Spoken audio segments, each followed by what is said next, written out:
For this week's Director Series, we are talking about the one, the only, Quentin Tarantino.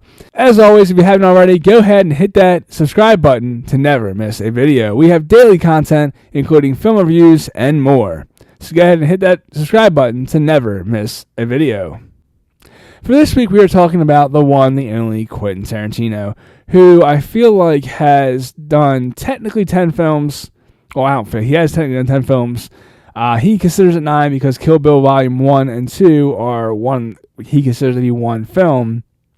And it has been said that, he's been saying for decades that he's only going to do 10 films and he's going to stop. And his whole philosophy on that is that, directing is a young man's game. He doesn't want to continue into a point where in his career where he can't continue to produce top quality films, and people compare his newer products or his newer films to his films when he first started out, and he feels very, very much adamant about that.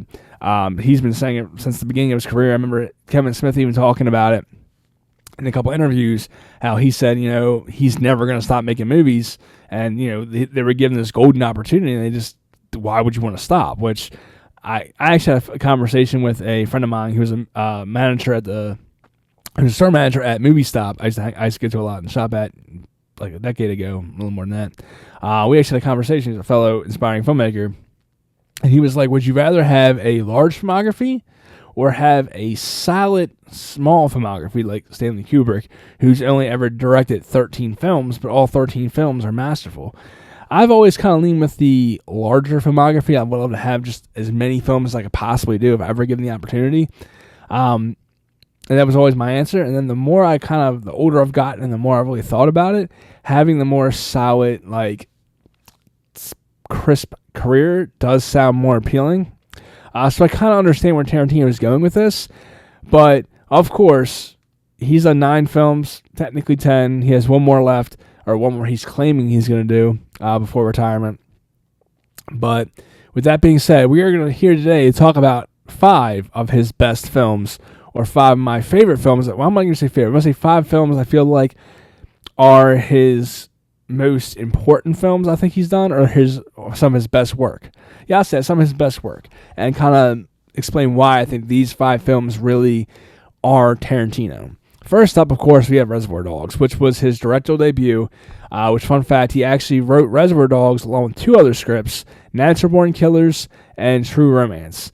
His idea was one of those 3 films was going to be his first film. Like, one of those 3 scripts was going to be his first film, and after that, the other 2 scripts are done for. He's not going to make them. Like, he's like, okay, I'm going to make one of these 3 features, and the other 2, he ain't going to be done with them. He ended up selling the scripts. Tony Scott ended up directing True Romance, which starred Christian Slater, and then Oliver Stone ended up buying Oliver Stone ended up buying Natural Born Killers and making that, which Tarantino famously is very outspoken about, absolutely hated, because he was so infuriated that Oliver Stone had the audacity to rewrite his script, that he bought his script and then decided to rewrite the script, which he was just fuming about. He's like, if you want to make my movie, make my movie. If not, don't touch my script. He's to this day has been very outspoken about how mad and infuriated he was that Oliver Stone had the audacity to change the script. But Reservoir Dogs, again, was a film that he was ready to make on like a $30,000 budget in a basement somewhere. And it just happened to be so that somebody got wind of the script and offered to produce the film for like $1 million, which gave him the opportunity to actually shoot the film in an actual location and not shoot it in his basement, which was a blessing, because, that was a huge... I feel like Reservoir Dogs itself would have been a great film either way, but having that extra money to actually be able to make it look more than a basement shot film, I think kind of really gave it that tipping edge, even though it still feels incredibly indie. I feel like it was a phenomenal first directorial debut film. But not only that, it's really just this phenomenal film, and it's a new take on the heist genre, because it's not about the heist, it's about what happens after the heist, and it's focused pretty much completely on that. The second film in which I want to talk about of Tarantino's that is, I think, of great importance and just a huge nod to Tarantino himself is Pulp Fiction. This is without question one of my favorite, or in my top 5 favorite anthology films. Now, with that being said, I'm not a huge fan of anthology films in general, but Pulp Fiction was one of the ones that I always liked. And I think, again, it won Tarantino an Oscar for Best Original Screenplay.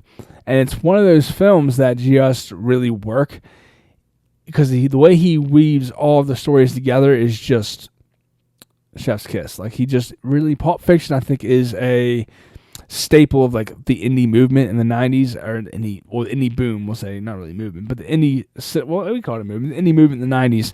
Pulp Fiction was probably one of those films that were in the top best films that came out of that time era. And of course, we got to follow that up with Kill Bill. Now, Kill Bill, I have kind of a love-hate relationship with. I first saw it when it first came on DVD. I was like 11, I think. I think it was 11. Yeah, I was 11. And I remember seeing the cover with Uma Thurman sitting on the front in the yellow jumpsuit, holding the katana. And when I was at Blockbusters, and my dad was like, "What movie you gonna get this week?" And that was the movie I picked out, because I would get a movie every week. It's like an allowance. He would buy me a movie every week. And that was one I picked, was Kill Bill. And I remember being disappointed when I first watched it. I thought it was going to be a lot more, like, I mean, it was bloody and gory by all extent of the name. Like, it was very bloody and gory. It was a very intense action film. Not intense, it was a very bloody action film, but not in the sense that I really thought it was going to be. I thought it was going to be more bloody, more action, and just kind of more gritty. So a little disappointed when I first saw it, but again, at that time, I didn't really understand what Tarantino's film was I didn't understand what he was going for in that film. Like, seeing it years later, once I've seen a lot more movies and saw a lot more films that inspired Kill Bill, I definitely have, my love for the film has definitely grown astronomically. And I feel like that's one of Tarantino's more profound film, or not profound, one of his more one of his films that kind of stand out, where he truly just steals shamelessly from all these other films, and you kind of see his true inspiration for making those films.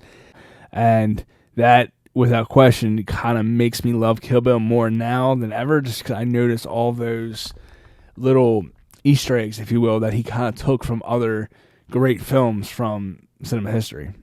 For the fourth film, I got to go with Jackie Brown. Now, this is one of his least successful films, but arguably one of his best films. It's one of his longer films as well. It's over 2 hours long. I think it's like 2.5 hours. And really, for the first like 30 minutes or so, 45 minutes, nothing happens. You're just hanging out with these characters. And it's very much a hangout film for the first part of it, the first good 35, 40 minutes of it, until it actually gets into the story, which is a unique kind of perspective on storytelling and how he approached this film. And it's, again, one of his better films that I really liked. And I feel like you have that real, like, you really have the time to flesh the characters out, and you kind of build more of that, love for these characters.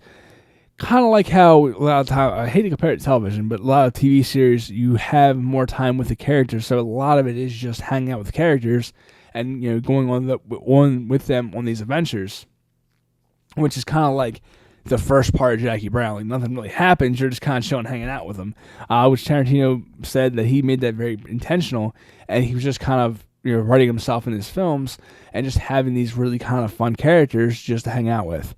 Now, for the fifth and final film of the Tarantino recommendations, I think that really kind of speak out to who he is as a filmmaker, I'm a little torn. So I feel like Hateful Eight was just a fantastic Western. It was an epic Western that really kind of went back to this gritty storytelling in like one spot. Felt very much like Reservoir Dogs, which kind of had that throwback, and it's driven heavily on story, characters, and the actors, which I just really love. And Tarantino always gives great performances out of his actors, and really has a great vision. And I think part of that too is because when he talks about when he makes films, he always says that he has 2 to 3 cameras on any given film set. You have your main camera, and then your 2 cameras that kind of pick up just oddball B-roll things. They use for B-roll, just kind of odd angles, because he never really cares what these two cameras are doing. He only ever focuses on the one, because that's the one in which he uses predominantly, because that's the one that's telling the story. And I feel like that singular vision is really strengthened and is really well executed with Hateful Eight. Again, because of the setting and just how tight the location is, that singular vision and that one camera really captures the story so blissfully, and it really gives you a more insight to these characters because there's not so much background noise, so to speak. So that's when we go for my fifth Tarantino film of the 5 films everybody should watch from Tarantino. Question of the day is, what 5 films would you pick from Tarantino and why? Comment below, let me know.